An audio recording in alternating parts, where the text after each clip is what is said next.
argued in a couple of its benefits why you might pick the BackBone over the Gamesir. So if we're starting to figure out here, there is a preference I have, and you might have already figured out which one it is, but I'll go on and further discuss that with you guys.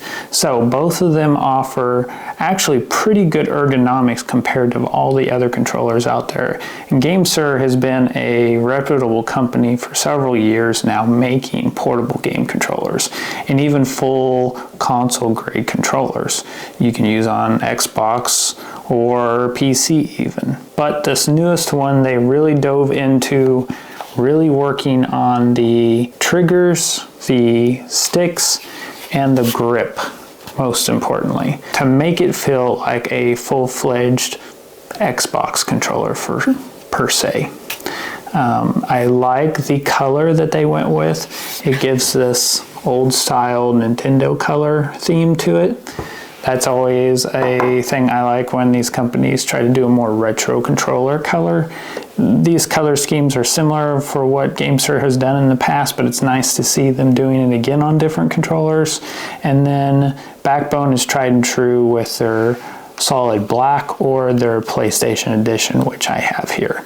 There's no difference in the two with BackBone. It's literally just branding. So if you're thinking you're picking up the PlayStation version because it will only work with PlayStation Remote Play, don't worry about that. The regular BackBone version will work as well. Obviously the buttons will be different. They won't be X, square, and triangle, etc. They will be the standard A, B, Y that most controllers go with these days. So just bear that in mind if you're considering one over the other. If you like black more than white, then you can go that way. I've had the original gen, so I wanted to mix it up this time and get the white one, is really why I got the white edition instead. But some of the major benefits, like I mentioned, that the Gamesir has is these Hall effect triggers. Essentially what Hall effect triggers do is something that like the Nintendo Switch can't do, and that is avoid controller drift, which is a common thing that happens, and it's nice to see that as a capability that is resolved. Now, as far as controller drift goes with sticks on the BackBone, I haven't seen that as an issue either with the BackBone. So your mileage may vary. This may be something you notice, but I haven't noticed it personally with the BackBone either. One of the other things is the very good back triggers. They're large triggers, so much larger than the ones on the BackBone, and they're about the size of an Xbox controller, so it actually feels like a full trigger holding on your fingers. But beyond the ergonomics, the Hall sticks, even the size of it being better and more suited for a full controller, my argument actually is that the BackBone is still the preferred controller. And why? Why is that? Well, there's actually several reasons. And again, these reasons are probably more specific to me, but I wanted to mention them because it may be something you are considering as well when you're trying to decide between these two controllers. And one of those, and probably the most important one to me, is portability. So with one this large, you have to start to find, if you can, a case or something else to fit it in, or you're just taking up a lot of room in your backpack or something else to hold it, even a small duffel bag or something, where the BackBone is considerably smaller. And when we're considering portability, especially if you're using these with folding phones, which I am, so you already have a larger phone with you, you don't want a larger controller with you as well. So my preference is to have the portability over the ergonomics, because when I use a controller like this, I'm looking for more portability, mobility. The gaming aspect or the comfort of gaming is not honestly my main priority, because it isn't my main type of gaming. My main type of gaming solution would be at a PC or a console, even the Steam Deck or some other portable handheld before these mobile controllers. But if I'm out about, don't have any other resource with me, or I don't want to carry a lot with me, these are where these solutions come into play, or even retro games. So you have to base your opinion on what you're really using these controllers for. And of course, your use of these controllers will differ probably than mine, but I wanted you to be aware of how I use mine in case you are like my situation, and use it more for just mobile gaming on the go. Maybe you have 30 minutes to kill and you just want to do a little bit of mobile gaming. And speaking of folding phones, where my OnePlus Open will fit surprisingly well now in the second generation BackBone, because the sides are no longer curved at the bottom. They are completely straight. That's one of the big advantages to the changes in the second gen over the first, where a lot of folding phones or even bigger phones in general couldn't fit the BackBone first gen, and they can now because of that. I can fit more cases on the BackBone than I actually can on the Gamesir. Several of the cases I've been using with the OnePlus Open, I do have to take the back off to get it fit. Even though Gamesir has this nice feature with the USB-C port to make it bendable, which is a very, very nice feature on the Gamesir. I hope every controller from this point on does that and gives flexibility to the USB-C port.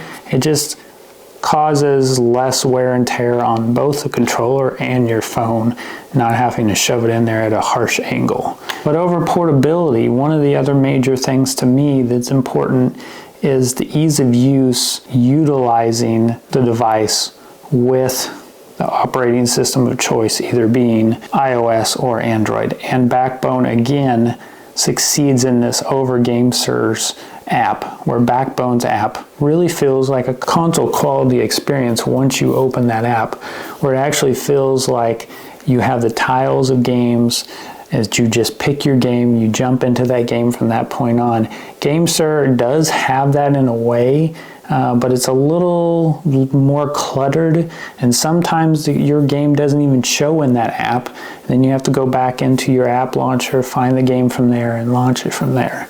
And it's even different on iOS, where that's the only option you have on iOS. So it really depends on what operating system you're using this as well for, where the BackBone is probably definitely the better choice on iOS because having that app as well. But lastly, the biggest one probably for me is native support throughout the operating systems and all the apps and games for BackBone. Essentially, if you open pretty much any game, BackBone has been verified as a native controller, just like a native controller for an Xbox Series X controller or S, or a PlayStation 4 or PlayStation 5 controller are instantly picked up by iOS or Android anymore. That is the benefit of the BackBone controller, where other controllers from Gamesir or even other brands don't have that luxury, where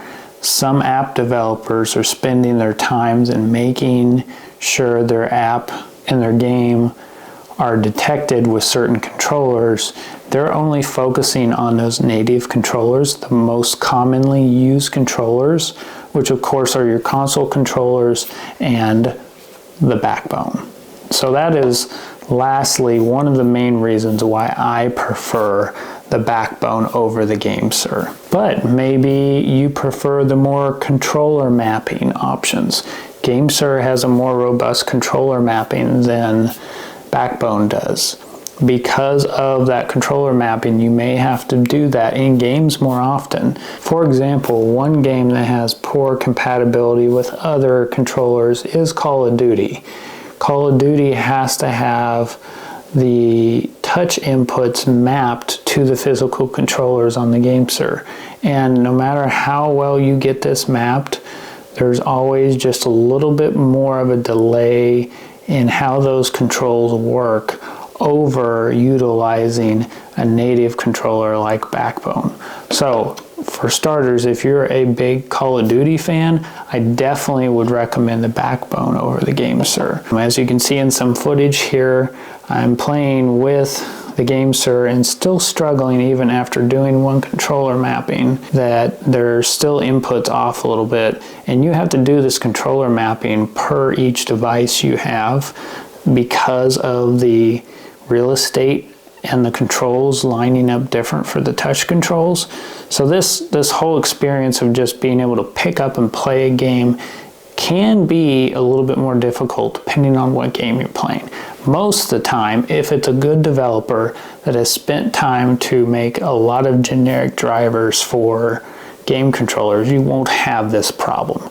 But some of the big games out there have only taken time to really make it for the native controllers and the backbone. So consider that as well. But these are my thoughts on why I prefer the backbone over the Gamesir. It's been a very popular choice right now to choose the Gamesir.